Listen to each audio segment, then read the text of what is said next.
Assalamualaikum warahmatullahi wabarakatuh. Oke, kami dari kelas 10E dan kami akan mengelilingin atau bisa bilang study tour lah untuk berkeliling di bank ini, dan oleh karena itu selamat menyaksikan.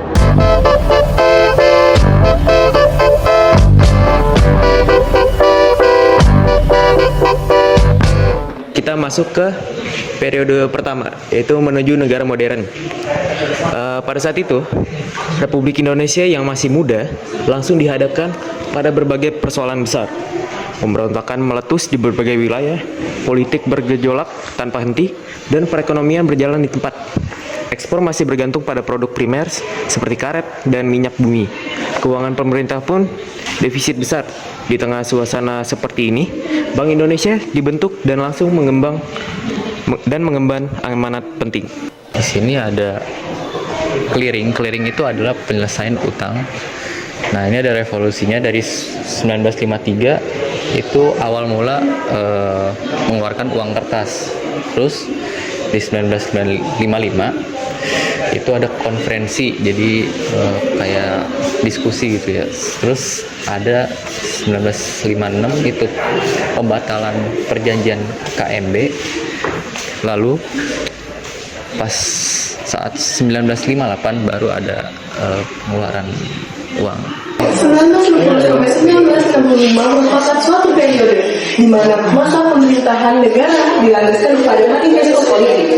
Dalam masa tersebut, seluruh perekonomian diatur dalam rangka ekonomi terpimpin. Dalam periode ini, pembangunan ekonomi agak terabaikan.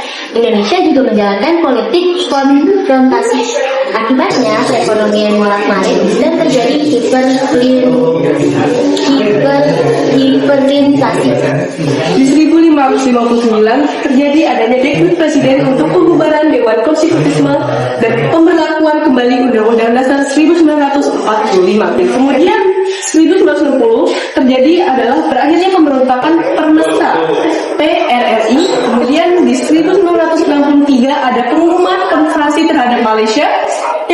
Yang kedua ada pengumuman deklarasi ekonomi dalam sistem perekonomian terpimpin, dan yang ketiga ada GANEPO atau Game of the New Emerging Forces. Lalu tahun 1964 terjadi mobilisasi umum di Kora untuk konfrontasi terhadap Malaysia.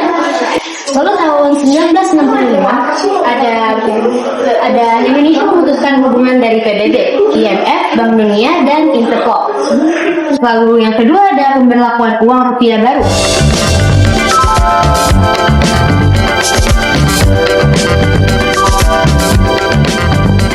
Ada sistem clearing.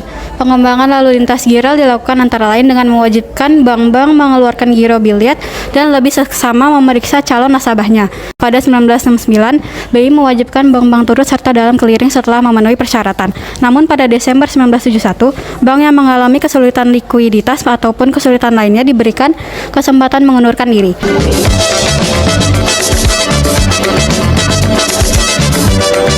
Lanjut ke periode 4, yaitu globalisasi ekonomi, hilangnya batasan negara.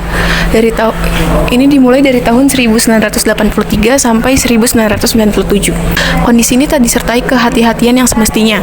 Upaya koreksi masyarakat yang menuntut keterbukaan selalu dianggap pembangkangan. Kegemilangan ekonomi ini pun tersapu setelah nilai tukar rupiah jatuh dalam sekejap. Pada tahun 1985, pajak pertambahan nilai diperkenalkan. Terus pada tahun 1989, kerusuhan di Lampung, dan ada Population Award dari PPB untuk keberhasilan program keluarga berencana.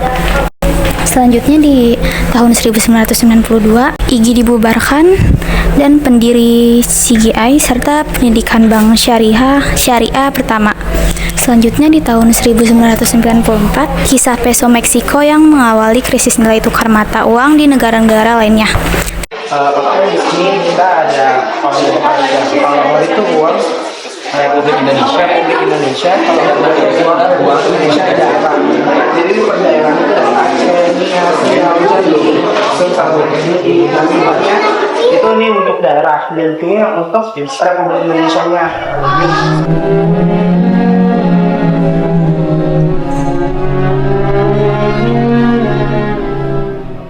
Oke, sekarang kita masuk ke periode 5, yaitu tahun 1997 sampai 1998. Nah, pada tahun ini terjadi krisis segala lini, yaitu rupiah sempat terjun bebas.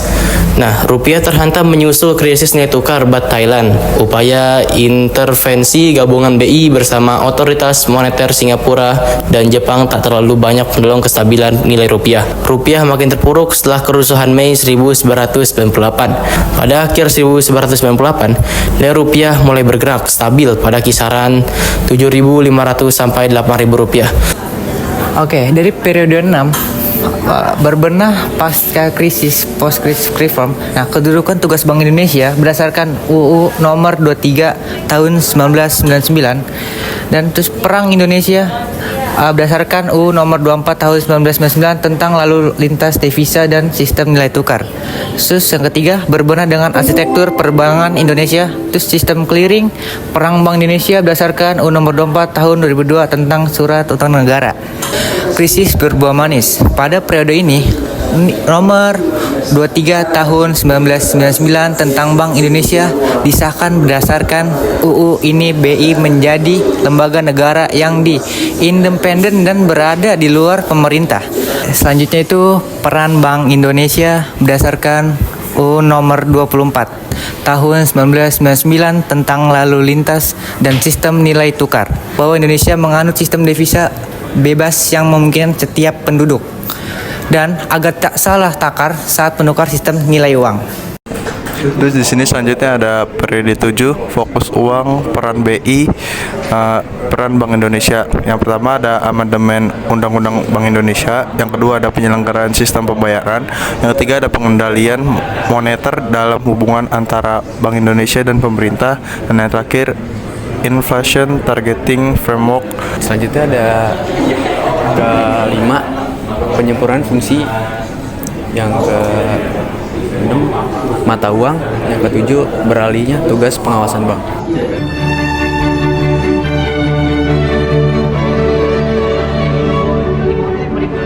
Sekian vlog study tour dari kami. Terima kasih karena telah menyaksikan kesenangan yang ada di dalam Museum Bank Indonesia. Kami akhiri dan kami tutup dengan salam. Wassalamualaikum warahmatullahi wabarakatuh.